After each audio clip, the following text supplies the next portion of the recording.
Hello engineers, ये हमारा task 49 है या फिर हम इसे डे 49 बोलने बातें की है। और आज तारीख 5 जनवरी हो चुकी है। हमारे टास्क को कंप्लीट हुए 4 दिन लगभग हो चुके हैं और 4 दिन में हमने काफ़ी कुछ नया सीखने को देख लिया है। जिन्होंने 1 तारीख से स्टार्ट किया है उनके लिए भी बहुत बेनिफिशियल है, और जो पहले से स्टार्ट कर रहे हैं उनके लिए तो काफ़ी टाइम हो चुका है। समझ लो 49 डे में बहुत सारी चीज़ें इंप्रूव हो जाती हैं। 49 नहीं तो उससे 10 दिन पहले, 5 दिन पहले भी अगर स्टार्ट किया होगा ये 49 डे के पहले, तब भी काफ़ी बेनिफिट मिलेगा। अभी भी स्टार्ट कर सकते हो। अभी भी अगर हमारे पास देखा जाए तो 152 डे बचे हैं 153rd डे है जो हम लोग का एग्ज़ाम होगा। तो इतने दिन काफ़ी होते हैं तैयारी के लिए। 5 महीने बहुत ज़्यादा टाइम है हमारे पास में। हम लोग आसानी से बहुत सारी चीज़ें कवर कर सकते हैं अगर कुछ हम लोग का छूट रहा है तो। लेकिन ध्यान रहे उसके लिए बस एक ही जो चीज़ है वो ज़रूरी है, वो है कंसिस्टेंसी। कंसिस्टेंट तरीके से बिल्कुल 100% अपना एफर्ट दे के लगे रहो। टास्क कंप्लीट हो चाहे ना हो, लेकिन अपना 100% देना बहुत ज़्यादा ज़रूरी है। अगर अपना 100% दोगे तो 100% बता रहा हूँ मैं, कुछ ना कुछ बेनिफिट ज़रूर मिलेगा। और खुद ही देखना कि क्या इम्प्रूवमेंट हो रहा है अपने आप में, तो वो चीज़ खुद महसूस होने लग जाती है। तो आज के टास्क को देखते हैं। सबसे पहले हम लोग क्या करना है, हाइड्रोलॉजी पढ़ना है। हाइड्रोलॉजी में हम लोगों को आज हाइड्रोलॉजी का पहला चैप्टर पढ़ना है, प्रेसिपिटेशन एंड मेजरमेंट। काफ़ी इंपॉर्टेंट चैप्टर है। इसके 1-2 क्वेश्चन कभी कभार आ जाते हैं। हाइड्रोलॉजी उतना इंपॉर्टेंट चैप्टर तो नहीं है हमारे लिए, लेकिन फिर भी इसके कुछ चैप्टर्स जो हैं, मतलब कुछ चैप्टर जो हैं वो हैं इंपॉर्टेंट, वो हम लोग 3-4 वो कवर कर लेंगे। तो पहले हमको प्रेसिपिटेशन एंड मेजरमेंट पढ़ना है। जो पहली बार पढ़ेगा उसको 2-2.5 घंटे आराम से लग जाएंगे, तो कोई दिक्कत की बात नहीं है। टाइम इतना लगता है, लग जाने दो। बस ये है कि अपनी प्रिपरेशन बहुत अच्छे से करते रहो। ये नहीं कि जल्दबाजी में पढ़ लिया। जल्दबाजी में भी हम लोग पढ़ सकते हैं, चाहे तो हम लोग उसको 1 घंटे में भी कवर कर सकते हैं, लेकिन इसको अच्छे से कवर करोगे तो अच्छा बेनिफिट मिलेगा। उसके बाद हम लोग क्या करना है, सर्वे सब्जेक्ट काफ़ी इंपॉर्टेंट सब्जेक्ट है हमारा। प्री प्लस मेंस दोनों के लिए बहुत इंपॉर्टेंट सब्जेक्ट है। काफ़ी अच्छा स्कोर करता है और एकदम बेसिक चीज़ें हैं इसमें, जिससे काफ़ी अच्छे नंबर गेन हो जाते हैं। कुछ जो है न्यूमेरिकल क्वेश्चन जो है कुछ ज़्यादा हार्ड आ जाते हैं, तो उनको हमको नहीं करना है। ईजी क्वेश्चन जो है उनको हम लोग को आसानी से अटैम्प्ट कर लेना है। तो इसमें हम लोग को क्या करना है, फंडामेंटल ऑब्जर्विंग काफ़ी इंपॉर्टेंट चैप्टर है। इससे एक ना एक क्वेश्चन 100% देखने को मिलता है। प्री में 100% एक ना एक क्वेश्चन आएगा, ये तो मैं लिख के दे सकता हूँ। इसलिए क्या है, इसको बहुत अच्छे से पढ़ लेना है। इसको पढ़ने में भले हमको 2-2.5 घंटे लगे, 2 से 3 घंटे भी लग सकते हैं, लेकिन इसको बहुत बिल्कुल बारीकी से और आसानी से आराम से इसको कवर कर लेना है। उसके बाद फिर क्या करना है, जैसे ही ये चैप्टर हो जाए हमारे, उसके बाद वाईसीटी एई की बुक ओपन करनी है। उसमें हाइड्रोलॉजी के 20 क्वेश्चन कर लेने हैं हम लोग को। और सर्वे काफ़ी इंपॉर्टेंट चैप्टर है, इसलिए हम इसके ज़्यादा क्वेश्चन करने की कोशिश करेंगे। तो सर्वे के हम लोगों को 40 क्वेश्चन कर लेने हैं। और चाहे हम लोग तो हाइड्रोलॉजी में ये 20 के बजाय 10 क्वेश्चन भी कर सकते हैं, ऐसा कोई ज़रूरी नहीं है। इंपॉर्टेंट चैप्टर उतना नहीं है, लेकिन 20 क्वेश्चन ज़्यादा हो जाएंगे तो 10 क्वेश्चन भी कर लेना। और उसके बाद फिर क्या करनी है, एसएससी जेई की बुक ओपन करनी है। उसमें हम लोगों को हाइड्रोलॉजी के वही 20 क्वेश्चन है। अगर जैसे ज़्यादा लग रहे हैं तो 10 क्वेश्चन भी कर सकते हैं, ऐसा कोई ज़रूरी नहीं है कि 20 क्वेश्चन ही करना है। उसके बाद हम लोग क्या करना है, सर्वे में, सर्वे हम लोग का काफ़ी इंपॉर्टेंट चैप्टर है, तो इसको हमको एसएससी जेई की बुक को भी जल्दी से जल्दी कवर करना पड़ेगा। तो उसके लिए क्या है, इस सर्वे के हमको ज़्यादा से ज़्यादा क्वेश्चन प्रैक्टिस करने पड़ेंगे। तो ये क्वेश्चन तो बिल्कुल भी कम नहीं होंगे, 40 क्वेश्चन बिल्कुल करना है। अगर जैसे थ्योरी पढ़ने में काफ़ी ज़्यादा टाइम लग जाए तो ये क्वेश्चन कम कर देना, बाकी अगर थ्योरी अगर टाइम पे हो जाए तो 40-40 क्वेश्चन कर लेना। बता रहा हूँ बहुत अच्छे से कंसेप्ट क्लियर हो जाएंगे और 100% नंबर इंप्रूव होंगे। और हम लोग आगे चल के जैसे ही हमारे पेपर ख़त्म होंगे हम लोग उसका एनालाइज करके, और मैं कुछ वीडियो डालने की कोशिश करूँगा, उसमें देखना कि कैसे क्वेश्चन आ रहे हैं। मतलब पता तो सबको है, लेकिन मैं क्या है जल्दी से एक्सप्लेन कर दूंगा। 7-8 मिनट की वीडियो में पूरी चीज़ें फटाफट एक्सप्लेन करने की कोशिश करूँगा। तो ये कर लेना है हम लोग को। उसके बाद हम लोग की एक सीरीज़ चल रही है, 1 डे 1 सब्जेक्ट की सीरीज़। तो उसमें हम लोगों को आज बहुत ही इंपॉर्टेंट चैप्टर पढ़ना है हमारा, जो है सोम। काफ़ी ज़्यादा इंपॉर्टेंट सब्जेक्ट हो जाता है और काफ़ी बड़ा सब्जेक्ट हो जाता है। ये काफ़ी अच्छा वेटेज रखता है और कोर बोला जाता है सिविल इंजीनियरिंग का सोम। सबसे पहले जो है कोई भी स्टार्ट अगर करता है पढ़ना तो सोम से ही स्टार्ट करता है। तो सोम को हम लोग को काफ़ी अच्छे से पढ़ लेना है। इसमें बहुत सारे फार्मूले हैं। थ्योरी हम लोग को इसमें नहीं देखना है, क्योंकि थ्योरी देखेंगे तो बहुत ज़्यादा टाइम वेस्ट हो जाएगा। हैंडबुक से हम लोग को डायरेक्ट इसके फार्मूले देखने हैं। फार्मूले बहुत सारे हैं, तो फार्मूले ऐसे डायरेक्ट याद नहीं होंगे। सोम के फार्मूले को हमको लिख लिख के प्रैक्टिस करनी है। एक पेज ले लेंगे हम लोग और फर्स्ट चैप्टर से हैंडबुक से डायरेक्ट देख देख के लिखते जाना है। ज़रूरी नहीं है कि हम लोग को याद हो वही लिखना है। याद हो तो उनको फटाक से एक बार स्किप कर देना, लेकिन पूरे फार्मूले इसके लिख के देख लेना। इसमें बहुत सारे फार्मूले आते हैं, डिफ्लेक्शन के आते हैं, स्लोप के आते हैं, बहुत सारी चीज़ें आती हैं, तो उनसे डायरेक्ट क्वेश्चन भी बन जाते हैं। तो ये सब क्वेश्चन हम लोग के तभी कवर होंगे जब हम इसको अच्छे से इंपॉर्टेंस देंगे। तो उसको हैंडबुक से डायरेक्ट इसके फार्मूले लिख लिख के चेक कर लेने हैं। इसको करने में हम लोगों को आधे घंटे से 1 घंटे का टाइम देना है। उससे उससे ज़्यादा टाइम बिल्कुल भी नहीं देना है। उसके बाद हम लोग पॉलिटी, बहुत दिन हो गया हम लोग नहीं पढ़े थे। पॉलिटी काफ़ी इंपॉर्टेंट सब्जेक्ट है, छोटा सब्जेक्ट है लेकिन अच्छा खासा नंबर दे देता है, हम लोग को 5 नंबर करीब करीब दे देता है। तो इसकी चीज़ें जो है हम लोग बहुत दिन से नहीं कर रहे थे, लेकिन अब टाइम आ चुका है कि इन चीज़ों को भी कवर किया जाए। तो हम लोगों को क्या करना है, शेड्यूल ऑफ इंडियन कॉन्स्टिट्यूशन ये कर लेना है पॉलिटी में, ये भारतीय संविधान की अनुसूचियाँ। तो जो भी अनुसूचियाँ हैं सब हम लोग पढ़ लेंगे, ज़्यादा टाइम नहीं लगेगा। अगर इसको पढ़ने में मुश्किल से मुश्किल 1 घंटा लगेगा, 1 घंटे से कम टाइम में ये कवर हो जाएगा। उसके बाद इकोनॉमी में शेयर मार्केट हम लोग को पढ़ लेना है। इंपॉर्टेंट चैप्टर लगभग हम लोगों ने कवर कर लिए हैं, 2 चैप्टर हमारे बचे हैं, शेयर मार्केट और एक और चैप्टर है, तो वो चैप्टर भी हम लोग को कर लेना है। कभी कभार क्या रहता है कि इनसे भी क्वेश्चन पूछ लेता है, तो ये चीज़ें हमको पता होनी चाहिए। तो शेयर मार्केट हम लोग को कर लेना है, इसको करने में भी 1 घंटा मैक्सिमम टू मैक्सिमम लगेगा। दोनों को मिला के ज़्यादा से ज़्यादा समझ लो कि ये दोनों जो हैं, दोनों 1 घंटे या फिर 80 मिनट, इससे ज़्यादा टाइम नहीं लगेगा। ये दोनों चैप्टर आसानी से कवर हो जाएंगे, बहुत छोटे छोटे चैप्टर हैं, बहुत जल्दी कवर हो जाएंगे। उसके बाद एसएससी जेईई की एक सीरीज़ हम लोग चला रहे हैं, तो एसएससी जेईई की सीरीज़ में हम लोग को क्या करना है, 10 अक्टूबर शिफ्ट 2 का पेपर 2023 का ये सॉल्व करना है। 60 क्वेश्चन तक हम कर चुके थे, तो हम लोगों को क्या करना है, आज 60 से 90 30 क्वेश्चन उसके और कर लेने हैं। टेक्निकल के करने हैं, ध्यान रखना। अभी नॉन टेक के क्वेश्चन हम लोग जैसे कल करेंगे नॉन टेक के क्वेश्चन, अभी तो टेक्निकल के क्वेश्चन पर ही हम लोग को फोकस करना है। उसके बाद रीजनिंग में एक बहुत ही इंपॉर्टेंट चैप्टर, बहुत छोटा चैप्टर है और बहुत ज़्यादा मार्क्स दे देता है हम लोगों को, क्योंकि ये डायरेक्ट क्लॉकवाइज डायरेक्शन में मैचिंग करनी पड़ती है और फिर डायरेक्ट हम लोगों को आंसर आ जाता है कि 1 के अपोजिट 6 है, 2 के अपोजिट 5 है, इस टाइप से चीज़ें रहती हैं, डायरेक्ट आंसर आ जाता है। तो डाइस एंड क्यूब समझने की कोई ज़रूरत नहीं है, डायरेक्ट क्वेश्चन पे कूदना है। इसके 30-40 क्वेश्चन आराम से कर लेना, 30-40 मिनट भी नहीं लगेंगे इस क्वेश्चन को करने में, बहुत जल्दी हो जाएंगे। तो 30-40 क्वेश्चन आराम से कर लेना, 40 नहीं तो 30 क्वेश्चन कम से कम तो इतने क्वेश्चन कर ही लेना। और अगर कंसेप्ट समझने की ज़रूरत है तो कोई भी वीडियो ओपन कर लेना, एक वीडियो में सारे कंसेप्ट क्लियर हो जाएंगे। कोई बड़ा इसमें रॉकेट साइंस नहीं है, बहुत ईजी चैप्टर है, बहुत आसानी से हो जाता है और 100% इसका एक ना एक क्वेश्चन आता है। तो जब ये नंबर हमको दे रहा है तो हम ये नंबर क्यों छोड़ें, हम लोग के नंबर बिल्कुल भी नहीं छोड़ना है। उसके बाद हम लोग की करंट अफेयर की जो सीरीज़ चल रही है, इसमें क्या है, हम लोग मंथली करंट अफेयर कवर कर रहे हैं। डेली करंट अफेयर कवर करने में भी हम लोग को उतना ही टाइम लगता था और मंथली में भी उतना ही लग रहा है, तो हम लोग मंथली करने में हम लोग को ज़्यादा बेनिफिट है। डेली में क्या है कि बहुत सारी चीज़ें जो हैं हम लोग मिस कर देते हैं और फिर हमारा टाइम भी काफ़ी वेस्ट हो जाता है। और हमारे पास क्या है, अब टाइम काफ़ी कम टाइम बचा है, 5 महीने का टाइम बचा है। अगर हम डेली अगर पढ़ते रहेंगे करंट अफेयर तो हमारा टाइम भी वेस्ट होगा, फिर मंथली पढ़ने का टाइम नहीं मिलेगा। और अगर करंट अफेयर को ही हम इतना ज़्यादा टाइम दे देंगे तो हम लोग बाकी चीज़ें नहीं कर पाएंगे, और बाकी चीज़ें करने के लिए हम लोग को क्या है कि मंथली या फिर वीकली करना पड़ेगा। तो वीकली भी मुझे ठीक नहीं लगा, इसलिए मैं मंथली करंट अफेयर कर रहा हूँ और वीकली भी हम लोग थोड़ा रिवाइज़ कर लिया करते हैं। जैसे अभी जनवरी का, अभी संडे के दिन जो उनका कंपाइलेशन होगा उत्कर्ष क्लासेस का, वो हम देख लेंगे, उससे क्या चीज़ें कवर हो जाएंगी। तो आज हम लोग को क्या करना है, मई 2023 के करंट अफेयर हम लोग को देख लेना है। ध्यान रहे कि इसके हम लोग को आधे क्वेश्चन करने हैं, आधे क्वेश्चन हम लोग को कल करने हैं। इस तरीके से करेंगे, एक साथ करने की कोशिश बिल्कुल भी नहीं करेंगे, क्योंकि एक साथ में काफ़ी टाइम वेस्ट हो जाता है। टाइम वेस्ट तो नहीं बोल सकते हैं, टाइम फ़ायदा ही होता है हमारा, लेकिन क्या है, हमारा दिमाग इतनी सारी चीज़ें एकदम से याद नहीं कर पाता है, फिर हम भूल जाते हैं। लगता है पढ़ा था लेकिन आंसर याद नहीं आता है, कुछ तो पढ़ा था कुछ तो पढ़ा था ऐसा लगता है, लेकिन उसका आंसर याद नहीं आता है। तो वो टाइम फिर लगता है कि अरे यार क्यों मैंने टाइम वेस्ट किया करंट अफेयर पढ़ने में, उससे अच्छा तो मैं टेक्निकल पढ़ लेता तो ज़्यादा स्कोर हो जाता। तो ये सब सोचने की ज़रूरत ना पड़े, इसके लिए हम लोग क्या है कि बिल्कुल थोड़ा थोड़ा पढ़ेंगे, जिससे क्या है चीज़ें दिमाग में आसानी से कैच होती जाएंगी। तो इसको पढ़ने के हमारे पास 3 तरीके हैं। सबसे पहला तरीका ये है कि टेक्स्ट बुक की टेस्ट सीरीज परचेज जिसने कर रखी है वो डायरेक्ट टेक्स्ट बुक की टेस्ट सीरीज में करंट अफेयर सर्च करना, मई 2023 में क्लिक करना, उसको सबमिट करना और उसके सोल्यूशन देख लेना। 50 क्वेश्चन है तो 25 देख लेने हैं और 100 क्वेश्चन है तो 50 देख लेने हैं, इस टाइप से। उसमें ज़्यादा टाइम नहीं लगेगा, फटाफट हो जाती है। दूसरा तरीका है वीडियो, कोई भी वीडियो XYZ कोचिंग की उठा लो। अगर वो वीडियो 1 घंटे की है तो आधे घंटे देखने हैं, अगर 1.5 घंटे की है तो कुछ मैनेज कर लेंगे टाइम हम लोग, 45 मिनट या फिर 50 मिनट, इस टाइप से। तो उस टाइप से आधा टाइम देखना है और आधा टाइम कल के लिए बचा देना है। और उसकी जो PDF मिलेगी वो PDF को हम लोग को डाउनलोड कर लेना है, PDF देख लेना है। उसके बाद तीसरा सबसे बेस्ट तरीका है मैगज़ीन।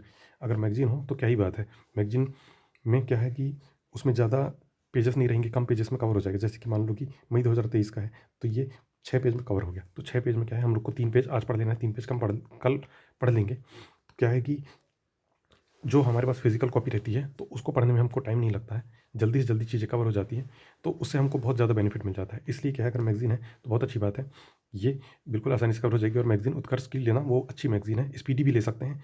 तो कोई सी भी जो हम लोग को अगर अच्छी लगे वो ले सकते हैं। अगर मेरा सजेशन मानना है तो उत्कर्ष की ले लो, उससे क्या है चीज़ें कवर हो जाएंगी। उसकी ईयरली जो है वो ले लो 2023 वाली, और उससे सारी चीज़ें कवर हो जाएंगी। उसके बाद हम लोग क्या है कि अब नॉन टेक की क्वेश्चन प्रैक्टिस भी हम लोगों को करनी चाहिए, क्योंकि अब काफ़ी टाइम हो चुका है, अब नॉन टेक की क्वेश्चन प्रैक्टिस करना बहुत ज़्यादा ज़रूरी है, क्योंकि हम लोगों को जनवरी फरवरी तक नॉन टेक निपटाना भी है। अगर हम लोग क्वेश्चन प्रैक्टिस अभी नहीं करेंगे, थ्योरी थ्योरी पढ़ते जाएंगे, तो बहुत सारी चीज़ें हैं वो हम लोगों को फेस करनी पड़ सकती है। जैसे क्वेश्चन नहीं बन रहा है, क्वेश्चन कंसेप्ट समझ में नहीं आ रहा, कंसेप्ट समझ में आ रहे हैं, लेकिन जो बुक की लैंग्वेज है वो समझ में नहीं आ रही है, तो वो सब समझने के लिए क्वेश्चन प्रैक्टिस करना बहुत ज़्यादा ज़रूरी है। तो उसके लिए हम लोग क्या करेंगे कि हम लोग क्वेश्चन प्रैक्टिस कर रहे हैं, तो आज हम लोगों को फिजिक्स पढ़ना है। फिजिक्स के 5 क्वेश्चन कर लेने हैं हर चैप्टर के, बस हो गया, ज़्यादा कुछ करने की ज़रूरत नहीं है। ये साइंस जो है बहुत बड़ा चैप्टर है, लेकिन नंबर बहुत कम है। जैसे फिजिक्स, केमिस्ट्री, बायो और इन्वायरमेंट, ये 4 चीज़ आती हैं। अब इन 4 चीज़ों में देखा जाए तो इन 4 चीज़ों से मिलके ही 5-6 क्वेश्चन आते हैं। अब कहाँ से कैसा क्वेश्चन आ जाएगा ये कोई नहीं जानता है। बायो से 1-2 क्वेश्चन आने हैं, ये 100% श्योर है। बायो से 1 या 2 क्वेश्चन तो आने ही आने हैं। उसके बाद केमिस्ट्री से 1 या 2 क्वेश्चन ये भी आने रहते हैं, और फिजिक्स से भी। लेकिन वही चीज़ है कि कौन सी शिफ्ट में क्या हो जाए ये कोई नहीं जानता है, इसलिए हम किसी भी चीज़ को नहीं छोड़ सकते। इन्वायरमेंट से भी 1-2 क्वेश्चन कभी-कभी आ जाते हैं, तो ये चीज़ हम लोग बिल्कुल भी नहीं छोड़ सकते हैं। तो हमको क्या है, सारे सब्जेक्टों के पीवाईक्यू भी कवर कर लेने हैं। और पीवाईक्यू कौन से करने हैं? पीवाईक्यू हम लोगों को करने हैं एसएससी के सारे एग्ज़ामों के। एमटीएस हो, जीडी हो, सीएचएसएल हो, सीपीओ हो, सीजीएल हो, जेई हो, जो भी एग्ज़ाम हुए हैं एसएससी में, हमको सारे उनके पीवाईक्यू कर लेने हैं। पीवाईक्यू के लिए बुक कौन सी यूज़ करनी है हम लोग को? पिनेकल की बुक यूज़ करनी है। पिनेकल की या फिर किरण पब्लिकेशन की जो भी बुक हो उससे कर सकते हैं। या फिर एक और तरीका है वीडियो के थ्रू। वीडियो में भी जैसे पूरे सब्जेक्ट का एक साथ क्वेश्चन प्रैक्टिस कराते हैं प्रीवियस ईयर का, तो क्वेश्चन प्रैक्टिस वहाँ से भी कर सकते हैं। उससे भी बहुत अच्छे तरीके से बेनिफिट मिल जाएगा। उससे क्या है, कुछ नया कंसेप्ट सीखने को भी हम लोग को मिल जाएगा।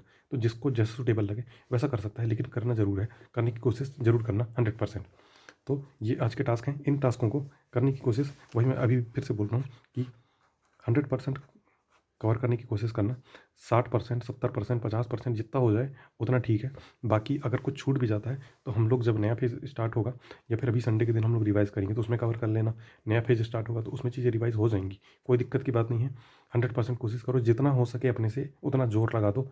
हो जाए तो ठीक है, नहीं हो जाए तो हम लोग उसको अगले टास्क में ऐड कर लेंगे। घबराने की कोई बात नहीं है। अब आते हैं क्वेरीज पे।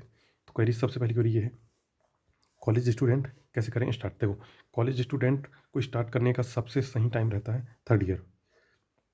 थर्ड ईयर में हो तो सबसे सही टाइम है। उससे पहले थोड़ी बहुत मस्ती चल सकती है, लेकिन उससे पहले अगर सीरियस हो सकते हो तो अच्छी बात है। लेकिन क्या है कि कॉलेज का स्टूडेंट एकदम से सीरियस नहीं हो पाता है। उसको क्या है कि थोड़ा जो है स्ट्रेस लेवल तब बनता है जब एग्ज़ाम आते हैं, तभी वो एकदम सीरियस हो पाता है। लेकिन सबसे सही अगर टाइम बोला जाए, थर्ड ईयर सबसे बेस्ट टाइम रहता है, क्योंकि थर्ड ईयर हमारे पास है, फोर्थ ईयर हमारे पास है, उसके बाद फिर जो बाकी टाइम है ये भी हमारे पास है। अब इसके बाद कॉलेज के स्टूडेंट हैं, ये लोग स्टार्ट कैसे कर सकते हैं? तो स्टार्ट करने के 2 तरीके हैं हमारे पास में। पहला तरीका ये है ऑनलाइन, और दूसरा तरीका है ऑफलाइन। अगर अपने आसपास अच्छी कोई कोचिंग अवेलेबल है तो ऑफलाइन करने में कोई हर्ज नहीं है। ऑफलाइन आसानी से किया जा सकता है। ऑफलाइन में चीज़ें जल्दी समझ में आएंगी, और एक बाउंडेशन सेट हो जाता है कि नहीं, मुझे नोट्स तो बनाने ही हैं, तो नोट्स तो 100% इसमें बन ही जाते हैं। पर ये है, इसका एक ड्रॉबैक ये है कि अगर जैसे कोई चैप्टर छूट गया, कहीं अगर कोई इमरजेंसी मुझे जाना पड़ गया, या फिर कहीं छुट्टी हो गई, एक दिन में लेट हो गया, तो वो चीज़ें फिर दोबारा नहीं पढ़ाई जाती हैं, तो वो चीज़ें छूट जाती हैं। ये ड्रॉबैक होता है ऑफलाइन कोचिंग का। ऑनलाइन कोचिंग के बेनिफिट क्या है? ऑनलाइन कोचिंग के बेनिफिट ये है कि अगर मेरा कोई लेक्चर छूट भी जाता है तो मैं बाद में कवर कर सकता हूँ, और मैं मल्टीपल टाइम उसको देख सकता हूँ, तो ये बेनिफिट है। लेकिन मैं नोट्स बनाने के लिए बाउंडेड नहीं हूँ। अगर मेरी मर्ज़ी होगी तो बनाऊँगा, नहीं होगी तो नहीं बनाऊँगा। लेकिन क्या है, पीडीएफ मिल जाते हैं उससे, तो उससे भी चीज़ें कवर हो जाती हैं। तो अगर अभी का जो टाइम ऐसा चल रहा है, अगर आस-पास कोई ऑफलाइन अच्छी कोचिंग है तो उसको जॉइन करके उससे भी कर सकते हो। लेकिन अगर ऑफलाइन कोचिंग अवेलेबल नहीं है तो ऑनलाइन आजकल सबसे बेस्ट सोर्स है। बेस्ट सोर्स सबसे अच्छा ऑनलाइन है। ऑनलाइन सोर्स लो और बिल्कुल आसानी से, आराम से अपने कंसेप्ट क्लियर करते जाओ। 2 साल की कोचिंग जॉइन करो, उससे कम की मत करना। 2 साल की जॉइन करो, उसके बाद इतने अच्छे कॉन्सेप्ट क्लियर हो जाएंगे, जैसे कॉलेज से निकलोगे उसके बाद जो भी एग्ज़ाम दोगे ना, एसएससी के एग्ज़ाम अगर मान लो आ गए, किस्मत सही रही तो रेलवे के आ गए, और फिर स्टेट पीसीएस के आ गए, तो वो एग्ज़ाम फोड़ दोगे एकदम, 100% उसमें सिलेक्शन हो जाएगा। लेकिन उसके लिए क्या है, ये मेहनत यहाँ से स्टार्ट करनी पड़ेगी थर्ड ईयर से। तो थर्ड ईयर से बिल्कुल स्टार्ट कर सकते हो, कोई दिक्कत की बात नहीं है। लेकिन ध्यान रहे, मेहनत खुद को ही करनी पड़ेगी। कोई ना कोई कोचिंग ले ही लेना, तभी करना। ऐसे खुद से करने की कोशिश मत करना। खुद से करने की कोशिश करोगे तो टाइम ज़्यादा लग सकता है। कोचिंग में क्या है, चीज़ें उन लोग को पता रहती है, डेफिनेट रहती है, उनके पास पूरा स्टडी मटेरियल सब चीज़ अच्छा खासा रहता है, तो उसका बेनिफिट ले सकते हो। और अगर खुद से पढ़ने की कोशिश करोगे स्टैंडर्ड बुक वगैरह से, तो टाइम ज़्यादा लग जाएगा। ये नहीं बोलता हूँ कि नहीं होगा सिलेक्शन, होगा, लेकिन टाइम ज़्यादा लग जाएगा उसमें। तो हम लोग को क्या है, इतना टाइम वेस्ट नहीं करना है। हम लोग जब कम टाइम में ज़्यादा अच्छा कर सकते हैं, स्मार्ट वर्क हम लोग को करना है, तो हम लोग कम टाइम में अच्छा कर सकते हैं, हमको कम टाइम में अच्छा करना चाहिए। और एक और क्वेश्चन ये था, डिप्लोमा होल्डर्स। देखो, डिप्लोमा होल्डर्स केवल एक ही डिपार्टमेंट के लिए एलिजिबल होते हैं, सीपीडब्ल्यूडी के लिए। बिना एक्सपीरियंस के, ध्यान रखना। तो इसको लेने के लिए बिल्कुल कोशिश कर सकते हो। अगर डिप्लोमा जैसे 2 साल का हो रहा है तो अपना फर्स्ट ईयर निकल जाए, उसके सेकंड ईयर में बिल्कुल लग जाओ प्रिपरेशन में 100%। रीजनिंग हो गया, जीएस हो गया, टेक्निकल हो गया, ये पढ़ने लग जाओ।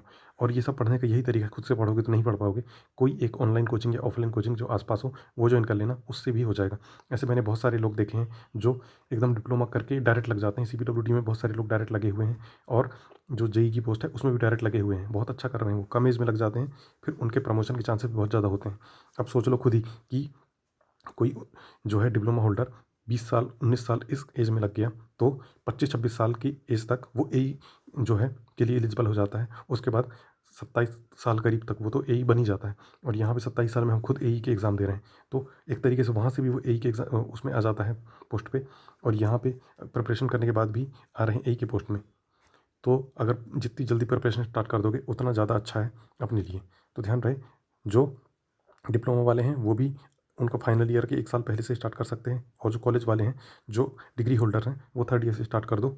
ऑनलाइन और ऑफलाइन दोनों बेस्ट है, लेकिन ऑनलाइन थोड़ी ज़्यादा बेनिफिट दे देता है हम लोग को, तो ऑनलाइन करने में ज़्यादा हम लोग को फ़ायदा है। अब इसके बाद हिस्ट्री ज्योग्राफी भी करो शेड्यूल, बिल्कुल। अब हम लोग हिस्ट्री ज्योग्राफी शेड्यूल करेंगे।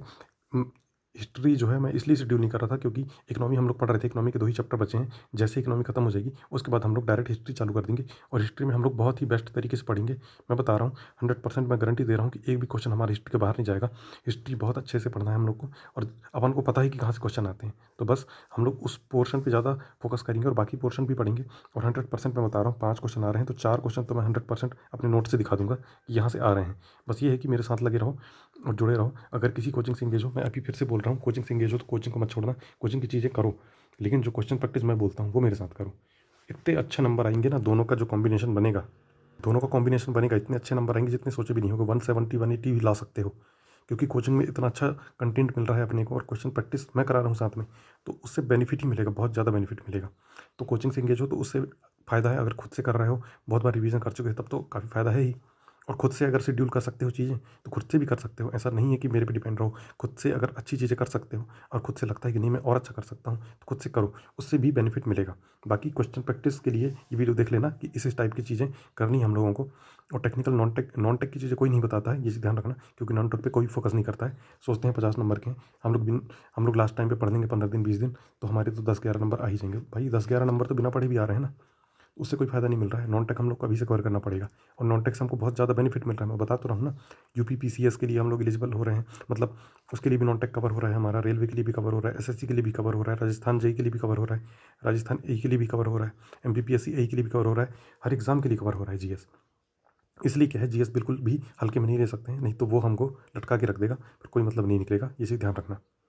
उसके बाद कल मेरा एग्ज़ाम है 5 जनवरी को।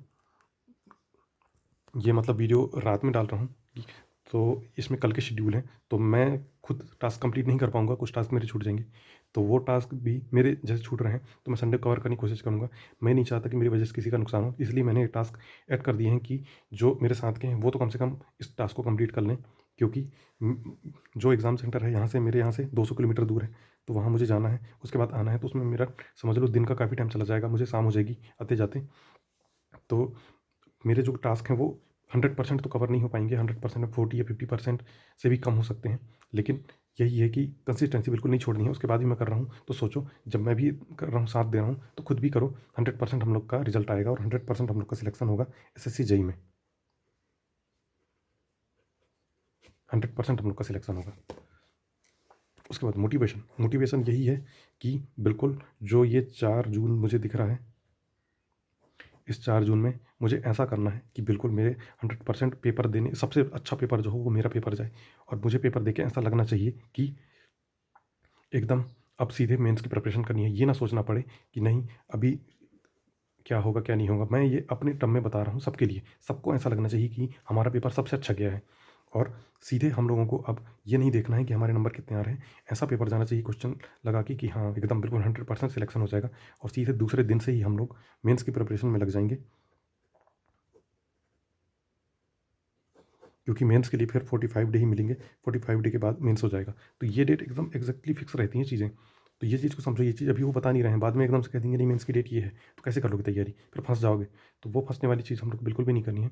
तो बहुत ही अच्छे तरीके से हम लोग को करना है। मोटिवेशन यही है कि बिल्कुल एकदम जो है हम लोग को हार नहीं माननी है, सरेंडर हमको बिल्कुल भी नहीं करना है, और एकदम संघर्ष जो है बिल्कुल करते जाना है। ध्यान रहे, जो हम लोग के समझ लो कि हम लोग के पास 3 हथियार हैं, जिनसे हम लोग बहुत अच्छे तरीके से वार कर सकते हैं, और इस बेरोज़गारी नाम के जो दुश्मन है उसको हम लोग ख़त्म कर सकते हैं। तो हमारे पास 3 हमारे हथियार हैं, एक रीज़निंग, एक जीएस और एक टेक्निकल, जिसमें हमारा सबसे स्ट्रॉन्ग जो है, सबसे स्ट्रॉन्ग जो हमारी सेना है वो है रीज़निंग की। तो रीज़निंग सबसे स्ट्रॉन्ग है, जो 100% एकदम हम लोग को रिज़ल्ट दे सकती है। जीएस में थोड़ा हम लोग कम कर सकते हैं, क्योंकि जीएस में बहुत सारी चीज़ें रहती हैं, और टेक्निकल भी अच्छा खासा हम लोग को दे सकता है। तो इन सब के साथ मिल के हम लोगों को एक प्रॉपर तरीके से, प्रॉपर गाइडेंस के थ्रू और सीधे वे में सीधे अटैक करना है हमारी बेरोज़गारी पर, और इस बार 100% हम लोग का सिलेक्शन होगा, और हम इस जो है फेज़ से निकल के कुछ अच्छा करेंगे अपने देश के लिए, और कुछ अच्छा अपनी फैमिली के लिए भी कर पाएँगे। तो मिलते हैं कल एक न्यू टास्क के साथ में। ओके।